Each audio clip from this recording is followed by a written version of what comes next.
మామయ్య గారు, దయచేసి నా పరిస్థితిని అర్థం చేసుకోండి. నేను మిమ్మల్ని మోసం చేయాలని ఇలా చేయడం లేదు. నేను రూపారానికి బదులు ఇలా పాటలు పాడడానికి కారణం మా తమ్ముడికి గుండె జబ్బొస్తే ఏమీ చేయలేని పరిస్థితుల్లో గురువమ్మ నా దగ్గరికి వచ్చింది.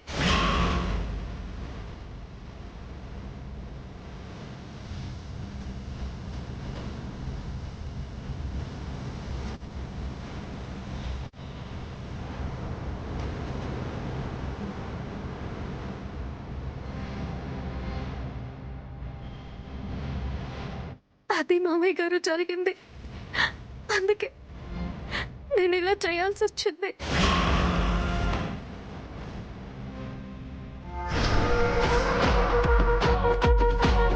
మామయ్య గారు ఏంటి చాలాసేపటి నుంచి కనపడట్లేదు? గురువమ్మ కూడా లేదు. ఏదో జరుగుతుంది. అదేంటో తెలుసుకోవాలి.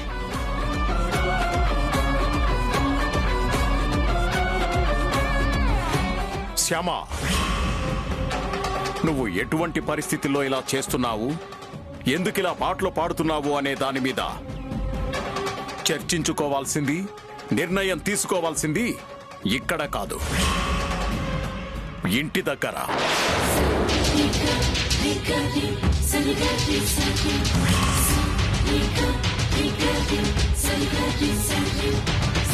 నీకు సంబంధించిన నిర్ణయం ఇంటి దగ్గర తీసుకుంటాను. వీళ్ళకి సంబంధించిన నిర్ణయం మాత్రం ఇప్పుడే ఇక్కడే తీసుకోవాలి.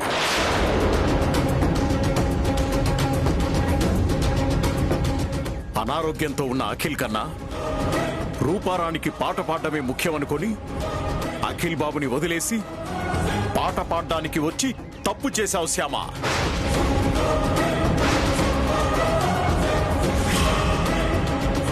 ముందు వాడి దగ్గరకెళ్ళి చేసిన తప్పుని సరిదిద్దుకో. వెళ్ళు, వెళ్ళు.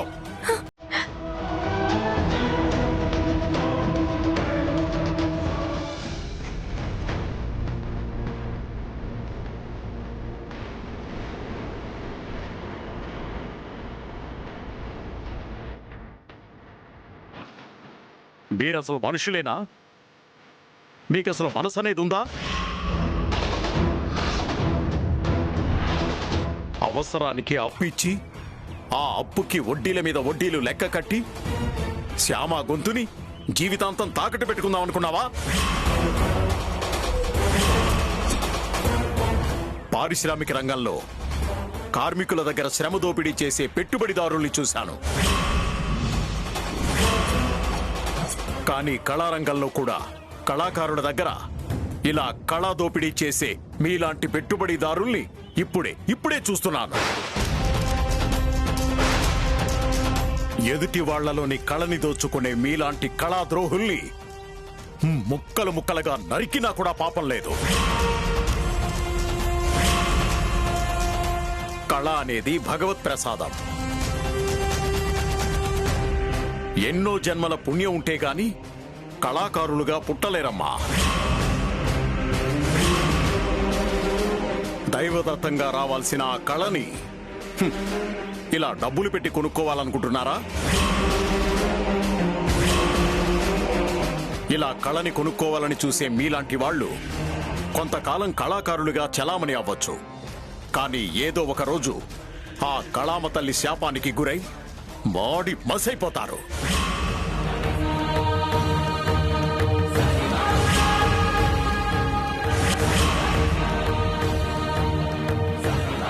ఒకరికి రావాల్సిన పేరుని ఇలా మీరు లాగేసుకోవడం వల్ల ప్రస్తుతానికి ప్రజలు మీకు జేజేలు కొట్టొచ్చు. కానీ ఏదో ఒక రోజు మీ పేరు చెప్తేనే చీ కొడతారు.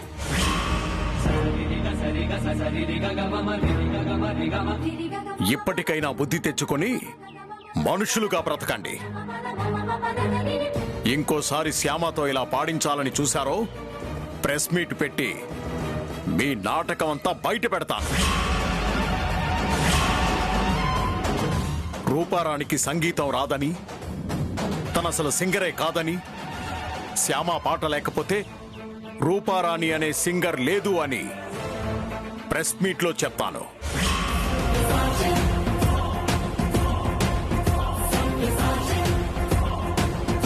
ఇంతకాలం శ్యామ గొంతును అడ్డం పెట్టుకొని సింగర్గా బతికారన్న నగ్న సత్యాన్ని అందరికీ తెలిసేలా చేస్తాను.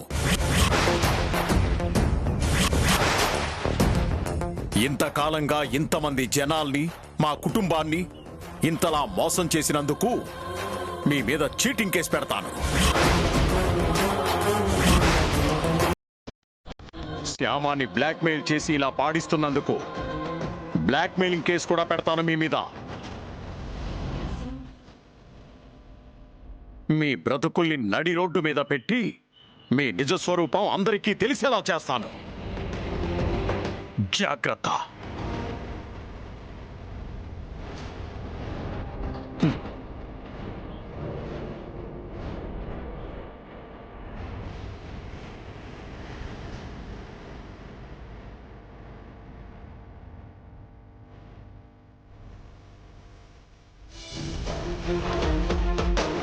ఏంటి మామయ్య గారు అలా ఉన్నారు? ఏ లేదమ్మా. ఏమి లేదు అనడంలోనే ఏదో ఉందని అర్థం అవుతోంది. అమ్మా, మహాహారతికి ఏర్పాట్లు జరుగుతున్నాయా? జరుగుతున్నాయి మామయ్య గారు, పదండి.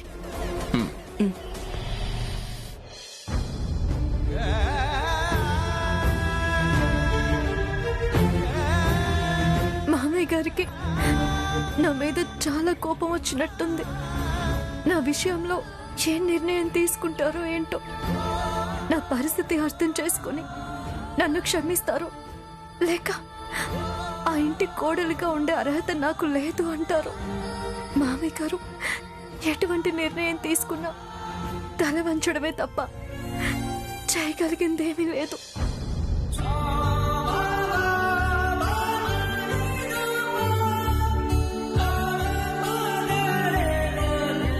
అఖిల్, ఎలా ఉంది ఇప్పుడు?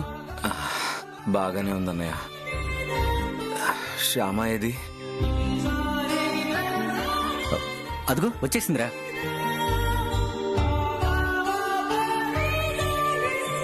వచ్చేసానండి. ఎలా ఉంది మీకు ఇప్పుడు? ఎక్కడికి వెళ్ళావు శ్యామ?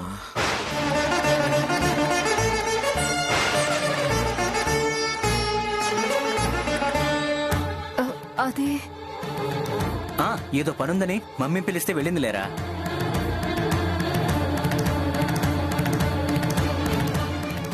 శ్యామ, వెళ్ళిన పని అయిపోయిందా?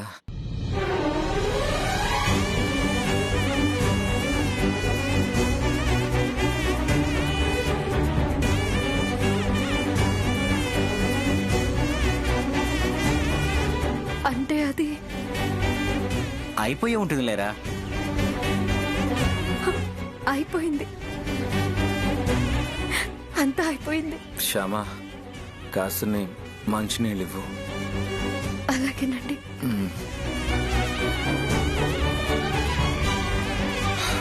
ఇప్పుడు ఎలా ఉంది? కూర్చో.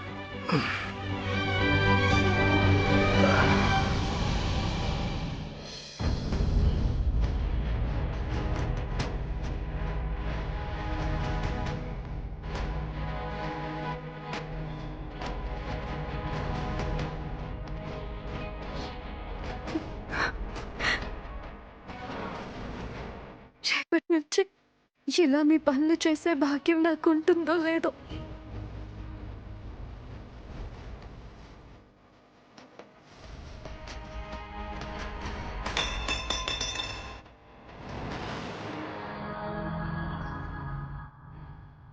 సారీ సారీ అఖిల్ బాబు. పర్లేదులే శ్యామ, పొరపాటున ఏదో చేయి జారిపోయినట్టుంది. ఇంకో గ్లాస్ తీసుకురా.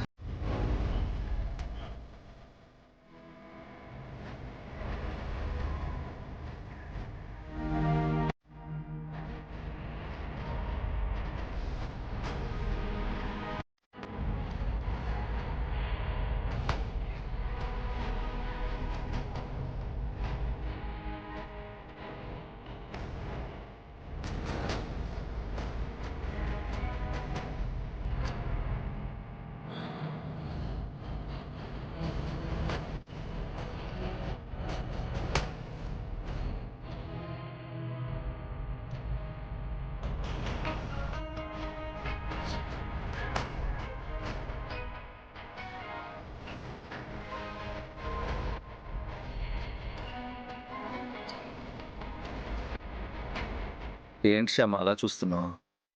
గ్లాసు చేయి జారిపోవడం అనేది అశుభమేమీ కాదు కదండి. అశుభమా? అంటే గ్లాసు చేయి జారినట్టుగా నేను మీ జీవితంలో నుంచి జారిపోను కదా. ఏంటి శ్యామ, ఏంటా మాటలు? దానికి దీనికి సంబంధం ఏంటి? ప్రతిదానికి ఇంత సెంటిమెంట్గా ఫీల్ అవ్వకూడదు. అసలు ఎవరు చెప్పారు నీకు చేయి జారితే ఇలా జరుగుతుందని? అలాంటిది ఏం జరగదు.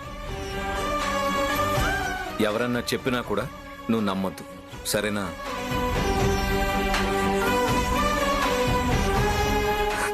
సరేనండి. మామయ్య గారి నిర్ణయం ఎలా ఉంటుందో ఏంటో. అఖిల్, ఇప్పుడు ఎలా ఉంది? బాగుంది వదినా. నీరసం కూడా కొద్దిగా తగ్గింది. అయితే త్వరగా రెడీ అవ్వండి. మహాహారతికి అంతా సిద్ధమైంది. మిమ్మల్ని రమ్మంటున్నారు. అలాగే వదినా, 2 నిమిషాల్లో వచ్చేస్తాం. ఉమ్. అబద్ధాలు చెప్పేవాళ్ళని, మోసాలు చేసేవాళ్ళని అసహించుకునే అఖిల్ బాబు నిన్ను క్షమిస్తాడనుకుంటున్నావా? నువ్విలా అబద్ధాలు చెప్తూ వీళ్ళ ప్రోగ్రామ్స్ కి వెళ్లి పాటలు పాడుతూ మా కుటుంబాన్ని ఇంతలా మోసం చేస్తున్న నిన్ను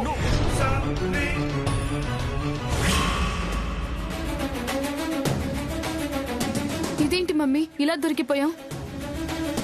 ఇంతకాలం ఎవరికీ తెలియకుండా గుట్టుగా శ్యామ చేత పాటలు పాడించుకుంటూ వచ్చాం. ఇప్పుడు ఆ గుట్టు కాస్త బయటపడింది. అది ఆ ఆనంద గజపతి వర్మ ముందు పడింది. ప్రెస్ మీట్ పెట్టి అల్లరి చేస్తాను అంటున్నాడు. పోలీస్ కంప్లైంట్ కూడా ఇస్తాను అంటున్నాడు. అలాంటిది చేస్తే నా పరిస్థితి ఏంటి మమ్మీ?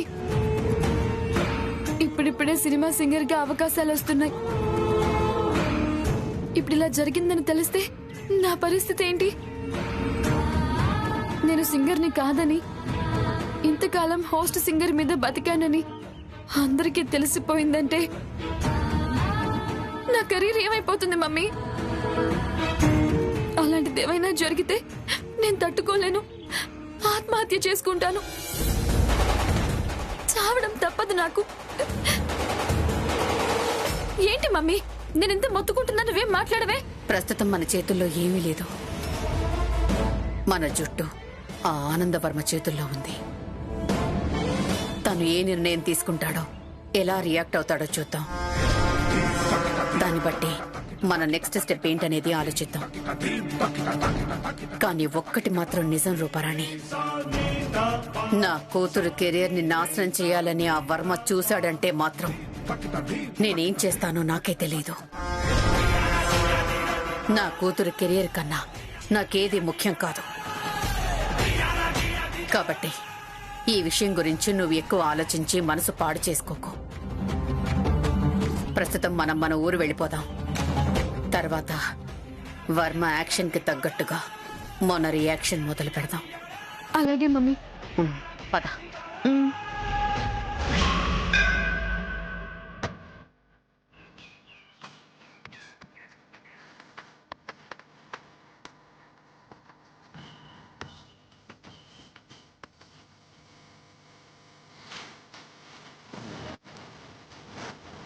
వైదేహి, గురువమ్మ రూపారాణి ఎక్కడా? ఏమో అత్తయ్య, చూడలేదు. వెళ్ళి చూసిరా ఎక్కడున్నారు. మహాహారతి ఇస్తున్నారు కదా, వెళ్ళి పిలుచుకురా. అలాగే అత్తయ్య. అవసరం లేదు.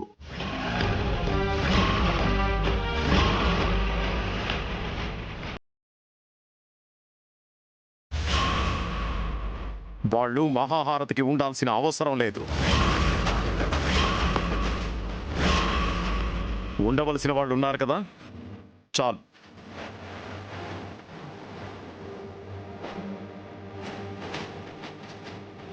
అదే మన కుటుంబానికి సంబంధించిన వాళ్ళంతా ఉన్నారు కదా, అది చాలు అంటున్నాను.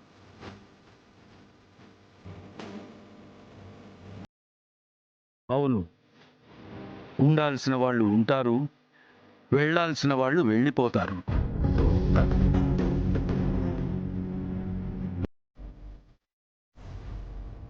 అదే జీవితం.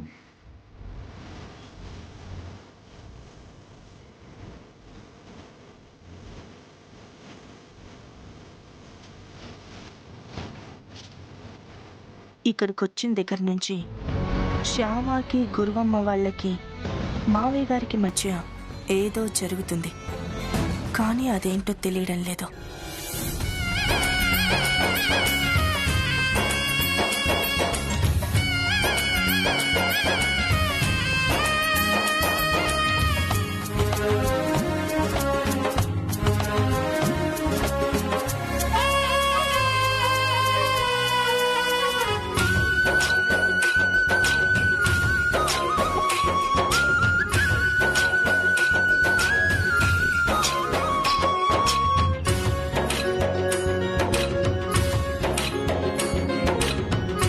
అఖిల్ బాబుకి అబద్ధమన్నా మోసమన్నా అసహ్యం. శ్యామ ఇలా అబద్ధం చెప్పి మోసం చేసిందని తెలిస్తే ఖచ్చితంగా అఖిల్ దూరం పెడతాడు. మానసికంగా శ్యామకి దూరం అయిపోతాడు.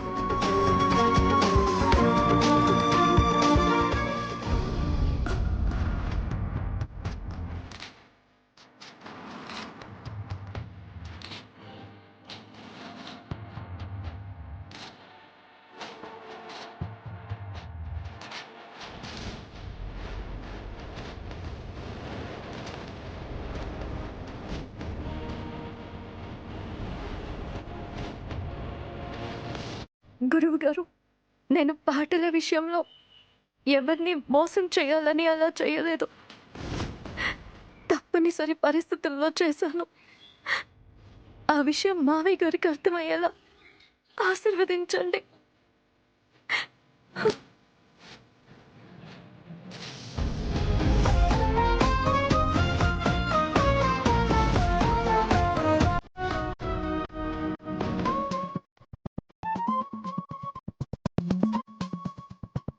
కృష్ణం వందే జగద్గురుం.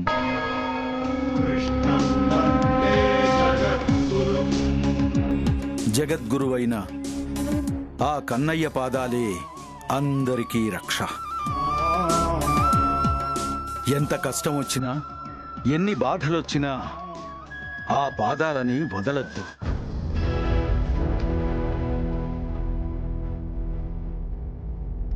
అమ్మా శ్యామ, ఇంటికి వెళ్ళిన తర్వాత మీ అత్తామామలకి కొడుకులు కోడళ్ళు అందరూ పాదపూజ చెయ్యండి.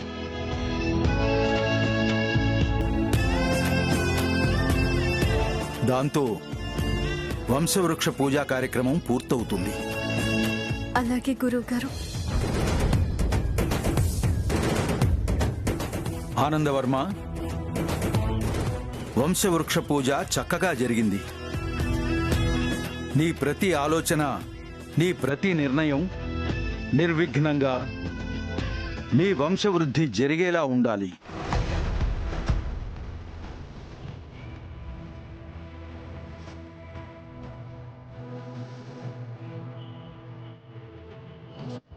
మీ వంశంలో ప్రతి జంట నిండు నూరేళ్లు అన్యోన్యంగా ఉండాలి. ఎలాంటి విపత్కర పరిస్థితులు వచ్చినా, అనుకోని సంఘటనలు జరిగినా బాగా ఆలోచించి నిర్ణయం తీసుకోవాలి.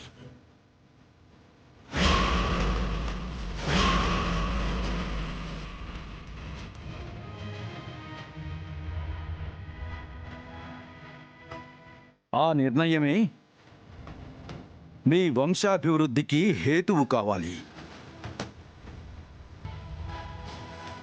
శుభం భూయాత్. శుభం భూయాత్.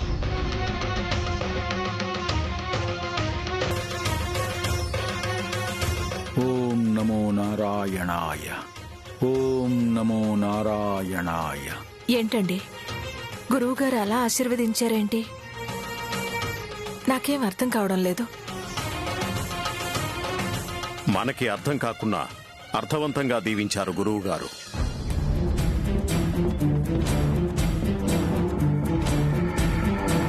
మనం చెప్పినా చెప్పకపోయినా అన్నీ అర్థం చేసుకున్న మహానుభావుడు కాబట్టే అంత అర్థవంతంగా ఆశీర్వదించారు.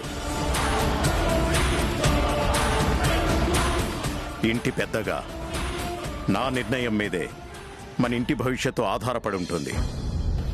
నా నిర్ణయాల విషయంలో ఆచితూచి వ్యవహరించాలని గురువుగారు సందేశం ఇచ్చారు.